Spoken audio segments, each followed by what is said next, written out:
Hello and welcome to the Tavern Chat podcast. I am your host, Eric Tenkar, your bartender in the OSR, your main proprietor at the Tenkar's Tavern blog. And lest we forget, the those that are named in a like fashion. How about that? I can't pronounce similarly. Too many letters. We have a Discord server, Facebook community, and a MeWe community. They're all fairly active. Heck, our Discord server records podcasts on it. Hopefully, theoretically, possibly tomorrow night. What time? I wrote this down somewhere. 8 p.m. Eastern. I should be interviewing Matt Finch. So if you go to the Discord server, lower left corner where it says Tavern Chat Podcast, the Fireside Chat voice room is where we will hopefully be recording it. And of course, the Fireside Chat hashtag room, which is the text channel, is where you can comment, ask questions, and hopefully we'll get to whatever you ask via text. Well, we'll actually answer it loud, but you know what I'm saying. I'm trying to get back to doing some more fireside chats. I don't want to call them interviews because interviews feel too forced and formal, and I certainly like to avoid that. But yeah, we should be going back to getting some. Got another one or two lined up, and another maybe one or two that I have to line up. So if we can go back to like one a week. Sorry, Pex. I know you liked it when I was doing 2 to 3 a week, but my sanity level, I was failing.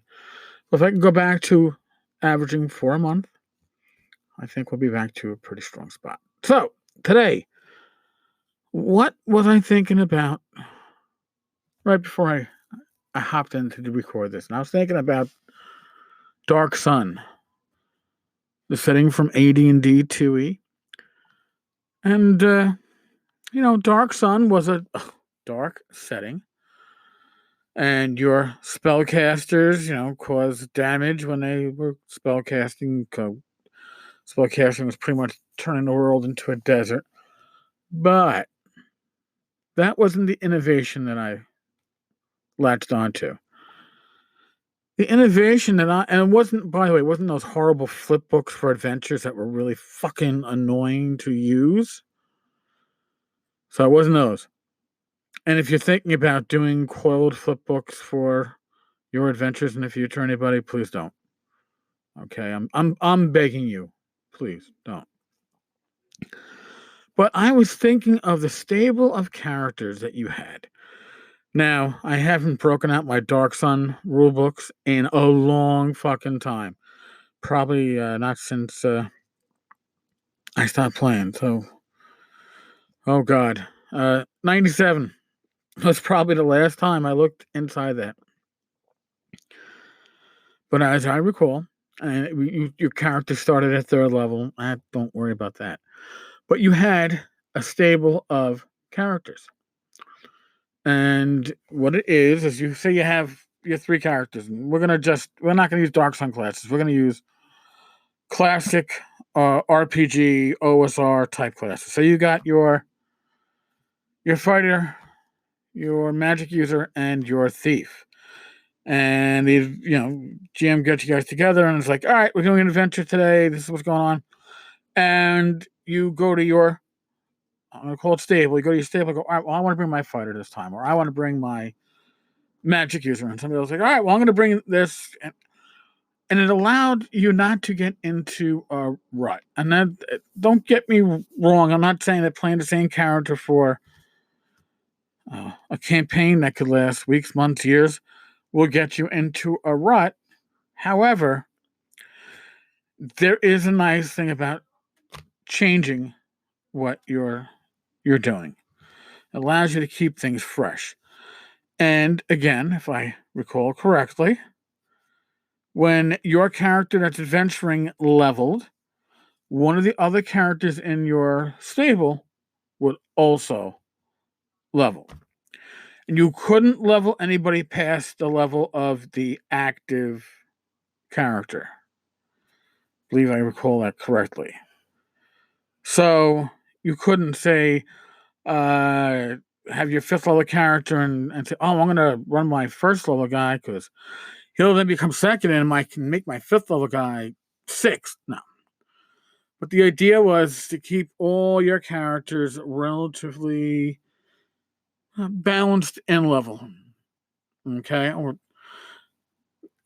I like that idea. I think I want to explore that idea. I want to break out the box, which is in storage right now, if I recall correctly. I want to break that box out. I want to reread the rules for having the multiple characters. Now, remember, it's not you have multiple characters, but then not multiple characters that you're running at the same time. Right? You're running one character at a time, but it also means that, hey, if one of your main characters bites the bullet, or your active character bites the bullet, you don't go, oh, geez, now I got to re-roll it. You already have characters ready to go. Now, one way to do that is to kind of do the DCC funnel. Remember, you start with generally 4 characters. They're all 0 levels. They're all putzes. Whoever survives, is your new main character. Maybe something similar. You don't have to have characters that excel for this work. You might have your favorite character, one that you're running pretty much every session or so, but it doesn't mean that you can't branch out a little bit too, right? So I'm gonna have to figure out a way for it to work for Swords and Wizardry. It's not gonna work for Swords and Wizardry Light, I don't think, or Continue Light, because of the way leveling is handled differently. It's by the sessions. But for an experience point driven game, I think we could work something out where it would balance out. And I like the idea of my PCs having options at the start of an adventure. Now, somebody's going to ask, I'm asking right now, how does that work with the sandbox? I would say with the sandbox, you'd probably only be able to swap out once you hit some kind of civilization. And it will also require a little hand waving. Because, yes, the players' characters would all know each other, but Adam Boy and Charlie for player 1 would never adventure with each other. They would only adventure with David or Eddie or Frank. Yes, I'm using the NYPD alphabet. So there's problems, and of course you would have to allow no trading of items, money, magic, spells between characters within that one player's stable. I don't think I like the word stable for this. And I guess I'm coming back to that because, when you're not running a horse, you put it in the stable. You got a couple of horses in the tavern's stable, and that they're waiting to be used. And it's kind of the same for. It's got to be a better terminology. Maybe somebody will drop in on the voicemail and give me an idea for a better terminology. But I do like this concept, and I think with the new year, I'll probably start running a campaign to play test some of the materials that I'll be writing for Swords and Wizardry in preparation of the upcoming reboot release of the Swords and Wizardry box set. So I'll put a call out when I do. There are, there are some players that, potential players that will definitely get the invite, but I might also put an open call out. But, yeah, I like the idea. Also means that the first session is just going to be character generation and maybe some giving of background info. But it's not bad either. In any case, that's where my mind is going today. I got to write this shit down, don't I? I know. All right, folks. Again, if you listen on iTunes or iPodcast or whatever they're doing on your phone now, they broke it down, I think. If you're enjoying this, leave a review. Leave a rating. It helps believe it or not, it helps. The only way this podcast is going to continue to grow is by getting the word out. And that's an easy way to do so. So I really do appreciate it. As always, folks, be safe, be well, God bless, roll those dice.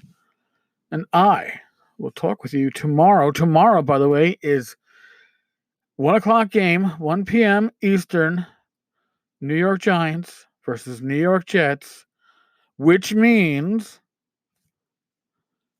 it's most likely that there will be a winning New York team tomorrow. Now, of course, they could also tie. It could be a 0-0 game.